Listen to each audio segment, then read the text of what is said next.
In 1981, a cop show premiered on NBC. It finished 87th out of 96 programs. Basically, dead last. Nobody watched it, and yet that show, Hill Street Blues, went on to win 8 Emmys in a single night. Its fingerprints are on virtually every great drama made in the 45 years since.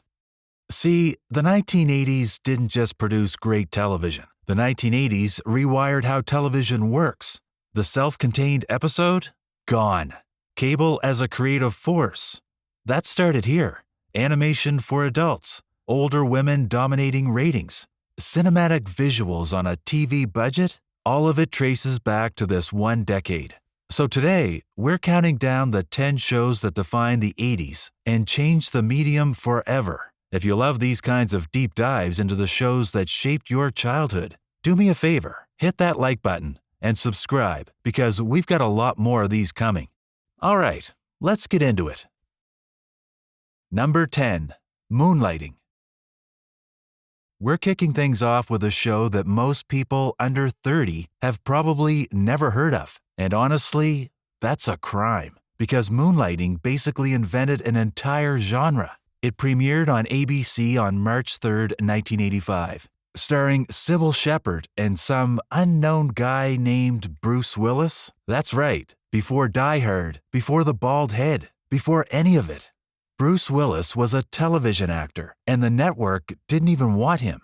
Creator Glenn Gordon Caron has said they rejected Willis 11 times. The guy showed up to his audition with a shaved head, earrings, and combat fatigues. Caron took one look at him and just knew. That's the one. What made Moonlighting special was that nobody could figure out what it actually was. It was a detective show that sometimes broke into Shakespeare, literally. One episode performed the Taming of the Shrew in iambic pentameter and ended up becoming a classroom teaching tool. Another one featured Orson Welles in what turned out to be his final on-camera appearance. He passed away just 5 days before it aired. But here's the cautionary tale. The episode where the two leads finally got together in March of 1987 drew around 60 million viewers. That was the show's all-time peak. And then, ratings collapsed. The Moonlighting curse. This idea that resolving a will they, won't they romance kills a show was born right here. And get this, for decades, you literally couldn't watch it anywhere because of unresolved music rights. All 67 episodes finally landed on Hulu on October 10th, 2023. So if you haven't seen it, now's your chance. Number 9, MTV. I want my MTV! I want my MTV. I want my MTV! I know what you're thinking. MTV isn't a TV show. But hear me out. When MTV launched on August 1st, 1981, at 12:01 in the morning, it didn't just change one show. It changed all of television. The first words spoken on the channel were, "Ladies and gentlemen, rock and roll." And the first video they played was The Buggles. Video killed the radio star. You genuinely cannot make that up. The whole thing was the brainchild of John Lack, who pitched something he called video radio at a Billboard conference back in 1979. And Bob Pittman, who was the programming chief at the ripe old age of 26. They launched into roughly 6 million cable households, mostly New Jersey and Kansas City. Not even New York or LA could watch it at first. But then came the I Want My MTV campaign. Ad legend George Lois got unpaid cameos from Mick Jagger, David Bowie, Madonna, Sting, and a bunch of others. Within months, MTV was in 80% of U.S. cable homes, and by 1984, it became the first profitable cable network. Now, there's a dark chapter here. In its early years, MTV barely played black artists. David Bowie actually confronted an MTV VJ on camera in 1983, saying he was stunned by the lack of representation. Rick James pointed out that he'd sold over 10 million records and still couldn't get airtime on the channel. It took Walter Yetkinov, the head of CBS Records, threatening to pull his entire label before MTV finally aired Michael Jackson's Billie Jean in March of 1983. And the rest is history. As of late 2025, Paramount has been shuttering MTV music channels across the UK, Europe, Australia, and Brazil. And the final video played on UK MTV was, perfectly, Video Killed the Radio Star. The music itself has moved to YouTube and TikTok, but make no mistake, MTV's fingerprints are on everything we watch today. Number 8. The Golden Girls. Here's a show that broke every rule in the television playbook and became a monster hit anyway. The Golden Girls premiered on NBC on September 14, 1985, with an all-female cast over the age of 50, playing 4 women sharing a house in Miami. Now, the industry wisdom at the time was that older women couldn't carry a show. Nobody wanted to watch that. So what happened? The pilot earned a 25.0 household rating with a 43 share. That was the highest premiere in 2 years, and the show landed in the top 10 for 6 straight seasons. B. Arthur, Betty White, Rue McClanahan, and Estelle Getty were magic together. And here's a fun fact. Estelle Getty, who played Sophia, Dorothy's elderly mother, was actually a year younger than B. Arthur in real life. She sat through a 3-hour makeup transformation before every single episode. The casting almost went very differently, too. Producers originally wanted Rue McClanahan as the naive Rose and Betty White as the man-crazy Blanche. Director Jay Sandrich talked everyone into swapping at the last minute to avoid typecasting. Thank goodness he did. But what makes The Golden Girls more than just a great sitcom is what it was willing to say out loud. In 1990, it tackled AIDS, years before most shows would even touch the subject. In 1991, it addressed same-sex marriage. The writers reportedly received death threats for that one. The show became a queer cultural touchstone, and its found family template directly influenced Sex and the City, Living Single, and Desperate Housewives. That last one's no coincidence either. Desperate Housewives creator Mark Cherry had been a Golden Girls writer. Number 7. Roseanne. If the Cosby Show represented the aspirational upper-middle-class family, Roseanne was the corrective. It premiered on ABC on October 18, 1988, and pulled 21.4 million households on its very first night. That was the highest-rated debut of the entire season. This was the first major sitcom built around a 2-income blue-collar family, where the leads were overweight and their weight was never the punchline. The Connors worried about money. They fought about real things: poverty, domestic violence, abortion, infidelity. All of it wrapped in genuinely sharp comedy. Behind only The Cosby Show, and by season 2, Roseanne had tied Cosby and was widely credited with dethroning him. Roseanne Barr was a force of nature. For better and for worse, she earned $40 million for the final 2 seasons, making her the second highest paid woman in show business behind only Oprah. She also fired the show's creator, Matt Williams, after just 13 episodes in a battle over creative credit. The show was also genuinely groundbreaking on social issues. The lesbian kiss episode in March of 1994, featuring Mariel Hemingway, caused Kraft to pull their ads and cost the show roughly $1 million in lost revenue. The following year, the show aired a same-sex wedding episode, and these weren't ratings stunts. They were landmark television. In 2018, ABC bought the show back. The premiere drew over 27 million viewers on a live +7 basis. 2 months later, Barr posted a racist tweet about Valerie Jarrett, and ABC canceled the revival within hours. The spin-off, The Connors, ran 7 more seasons without her, finally wrapping up in April of 2025. The combined Connor universe spans 343 episodes over 37 years. Number 6. Miami Vice. 2 words, pitched on what may or may not have been a napkin, changed television aesthetics forever.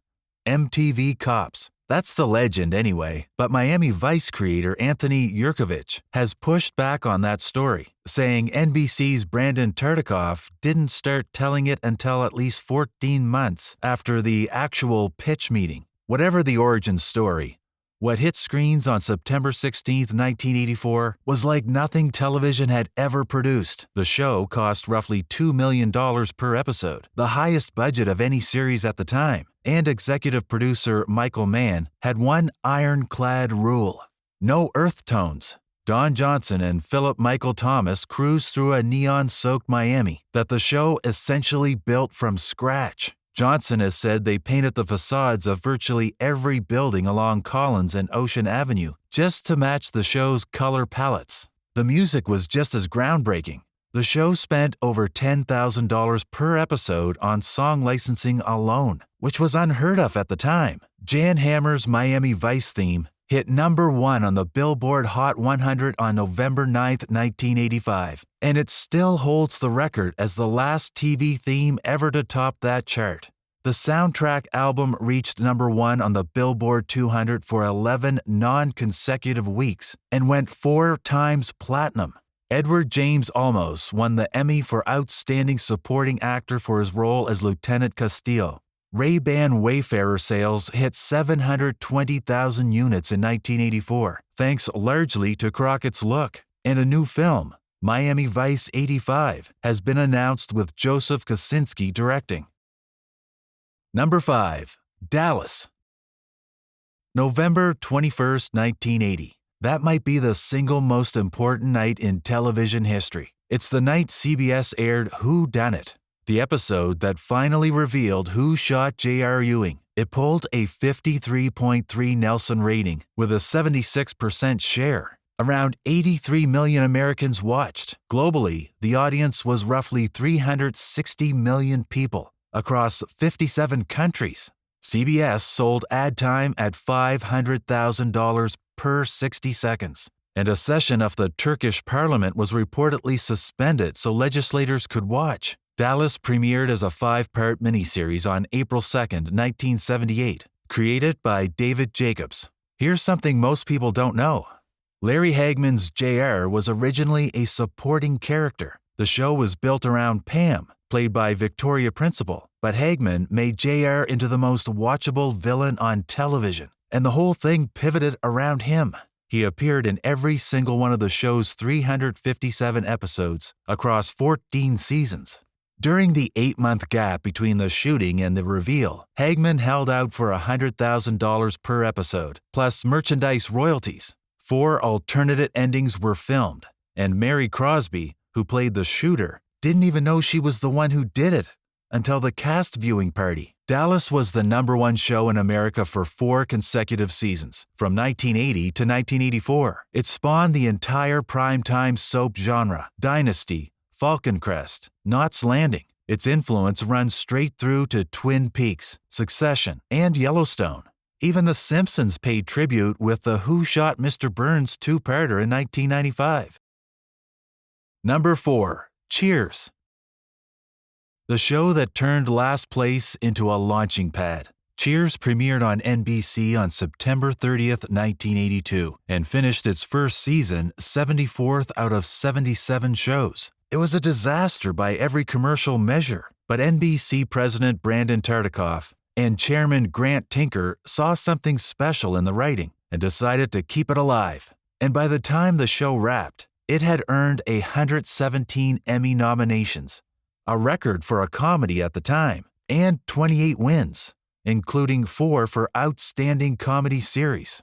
Created by James Burrows, Glenn Charles, and Les Charles, Cheers basically codified the workplace ensemble sitcom and the will they, won't they romance. Sam and Diane became the blueprint that gave us Ross and Rachel, and every imitator after that. James Burrows directed all 22 episodes of the first season, and more than 240 overall.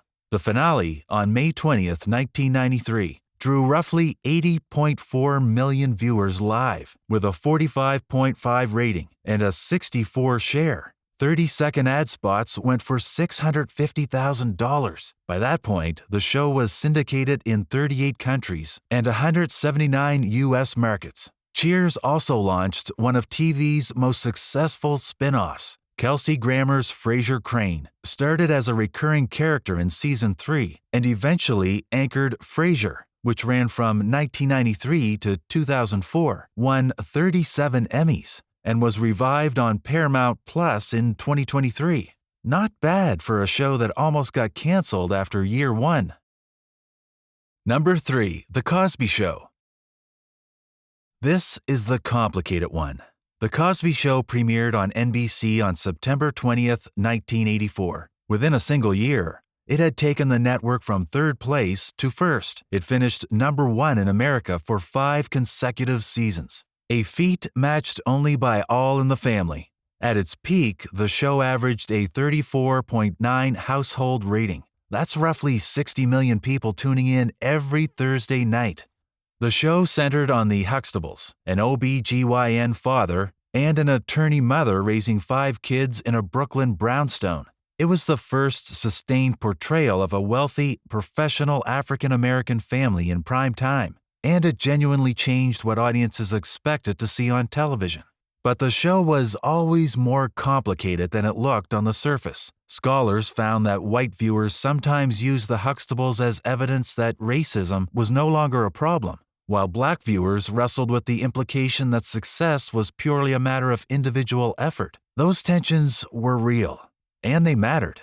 And then came 2014, after comedian Hannibal Buress resurfaced long-standing sexual assault allegations in a stand-up set. More than 60 accusers came forward against Bill Cosby. TV Land pulled reruns in November of 2014. Other networks followed. Cosby was convicted in 2018, though that conviction was overturned on due process grounds in 2021. As of 2026, the show remains largely absent from broadcast television and major streaming platforms. It's a show whose artistic legacy is undeniable and whose cultural impact was enormous, but its stars' actions have made it nearly impossible to revisit. Number 2. Hill Street Blues. We opened with this show, and now we're circling back to it, because everything that modern prestige drama is, Hill Street Blues built it first. The show premiered on January 15, 1981. Created by Stephen Bochco and Michael Kozel, it introduced serialized storytelling to network television. Before Hill Street, episodes of TV dramas were self-contained. You could watch them in any order, and it didn't matter. This show said, no, that's over now. Characters grew.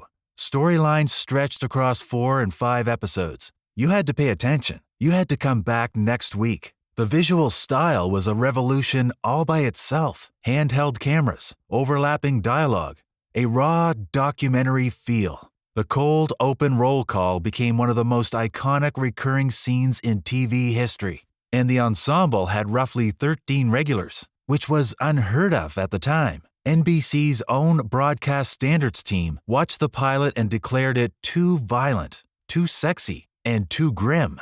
It finished its first season as one of the lowest-rated shows on television. But then the Emmys happened. 8 wins in a single night. A record for a debut season that held for nearly 20 years. Across its full run, Hill Street Blues earned 26 wins from 98 nominations and won Outstanding Drama 4 years in a row.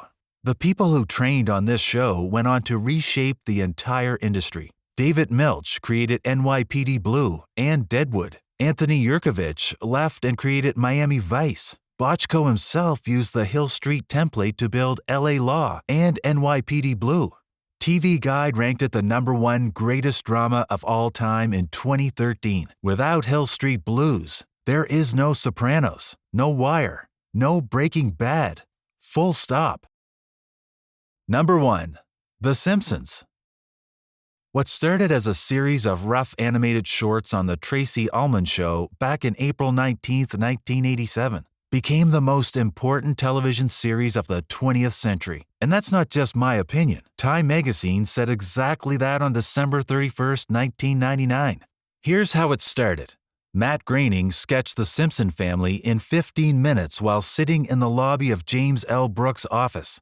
Right before a pitch meeting, he named the characters after his own family but swapped his name out for Bart, which is an anagram of the word brat. The half-hour series premiered on December 17, 1989, pulling 13.4 million viewers. It became the first Fox series to crack the Nielsen Top 30. And then came the episode Bart Gets an F on October 11th, 1990. 33.6 million viewers. The most watched episode in the show's entire history. A record that has never been broken. Bart merchandise generated $2 billion in revenue in the first 14 months alone. 15 million Bart t-shirts were sold in 1990. A Bart Simpson Underachiever shirt sits in the Smithsonian today.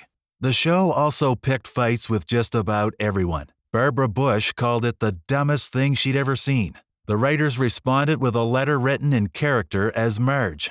And Miss Bush actually apologized. Then President Bush himself said America should try to be more like the Waltons and a lot less like the Simpsons. Fox slipped a rebuttal from Bart into a rerun just 3 days later. But beyond the culture war fireworks, The Simpsons resurrected adult-oriented primetime animation. Without this show, there is no King of the Hill, no Family Guy, no South Park, no Futurama, no Bob's Burgers, no Rick and Morty. James L. Brooks negotiated a contract clause that actually prohibited Fox from interfering with the show's content. That became a precedent for creator-driven television across the industry. Conclusion. So let's bring it back to where we started. What did the 1980s actually do to television? Every prestige drama of the 21st century, The Sopranos, Mad Men, Game of Thrones, Succession, all of them inherit the architecture these 10 shows poured in the 1980s. Two shadows do hang over the legacy. The Cosby reassessment effectively erased the era's biggest hit from active circulation, and Roseanne Barr's firing proved that the same star power which built these shows could detonate them decades later. But the structural revolution, that stuck. These 10 shows didn't just define a decade. They built the television we are still watching today. If you made it this far, you're one of us. Like and subscribe, and drop your favorite 80s show in the comments. I want to know which one you think we got right, and which one we missed. We'll see you in the next one.